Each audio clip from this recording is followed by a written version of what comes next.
Get all the ingredients ready before cooking.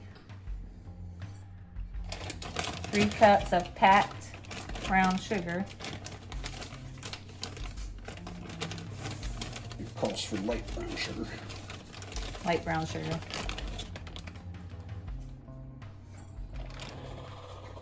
Calls for 12 tablespoons of butter. Unsalted butter, but we use salted butter. 1 stick is 8, so 1.5 sticks cut into It says just cut into pieces.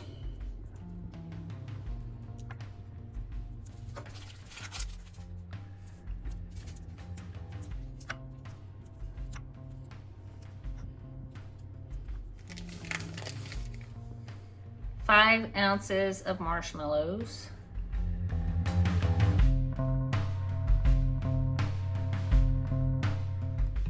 Half a cup of peanut butter. It calls for 12 ounces of Ghirardelli bittersweet chocolate. The bags are only 10, so we had to use 2 ounces from another bag. It calls for dry roasted peanuts, 1 cup and 2 tablespoons. We have a lot of these nuts. It's cashews, almonds, walnuts, and pecans. We're gonna use those and chop those up.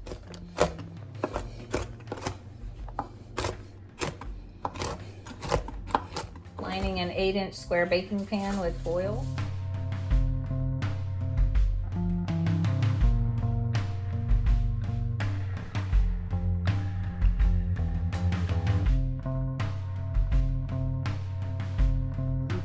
The sugar. We're using a heavy bottom big stock pot.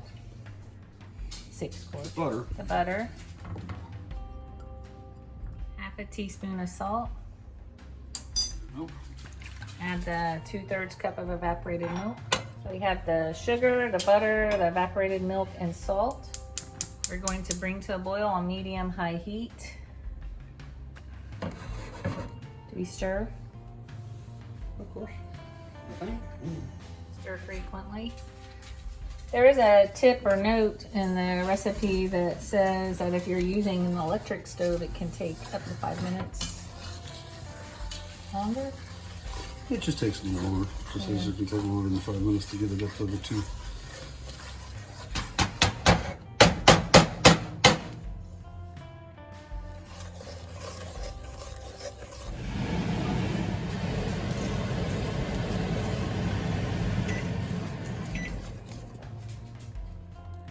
Now that it's boiling, we stir regularly and bring it to 234 degrees with a candy thermometer. Or you can do that softball stage. We don't do that. Takes up more time rather than watching it. Where you put a little spoonful into a cup of cold water until a soft ball forms, which is 234 degrees. It takes a while.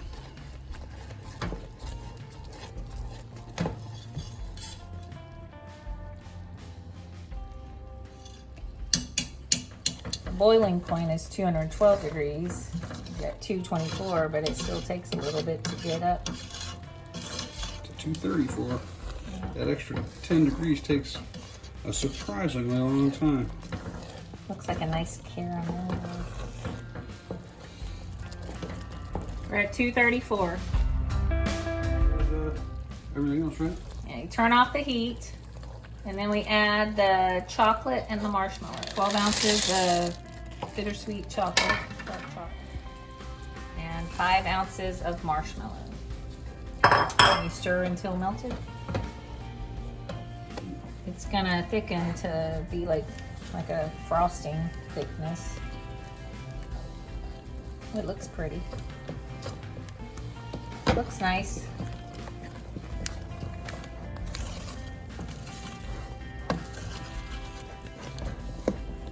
Okay, once that's stirred in and dissolved, melted, we're going to stir in 1 cup of nuts.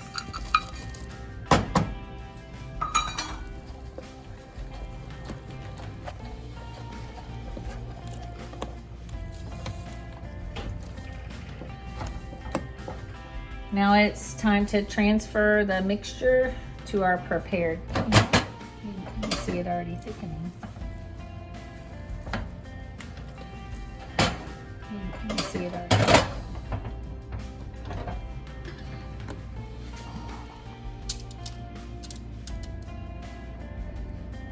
You see that it has that gloss. See that it has that gloss.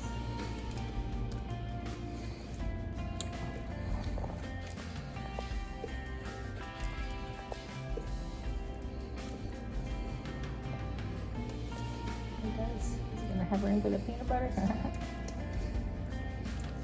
I think they.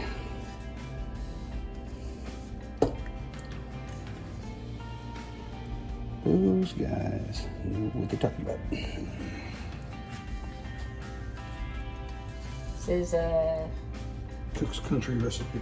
Cook's Country recipe originally. Pick up the changes here and there. Now we dollop the peanut butter, and then use the ends of a fork, the tines of a fork, to kind of spread it around. That's kind of thick stuff.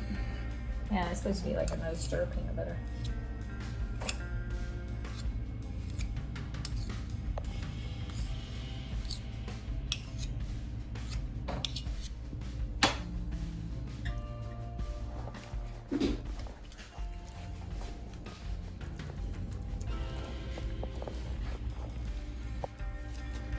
You want it to get deep down in there as well?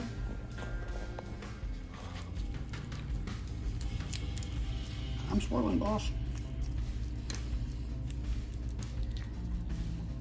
You want it to kind of have it be throughout, so you swirl it into it. Then it'll leave some nice pretties on top. Alright, call that good. Now we use the 2 tablespoons of extra nuts to just sprinkle along the top.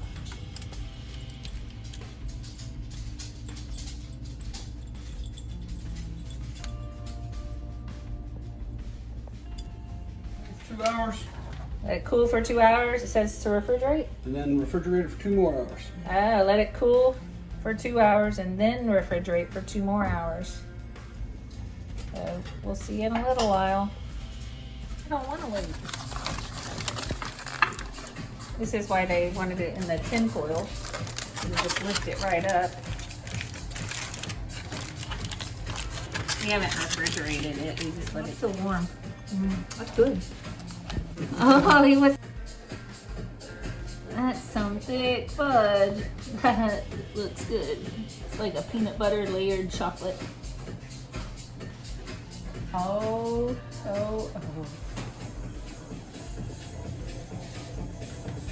Find a spot in the fridge for that baby.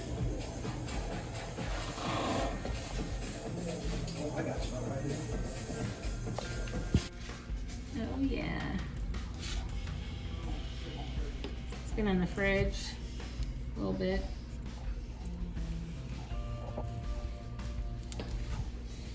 Oh, it solidified real nice.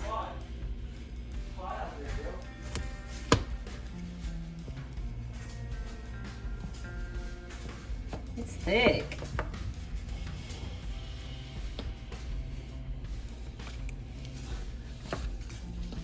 Pick a piece up and let's look at it. Oh, yeah.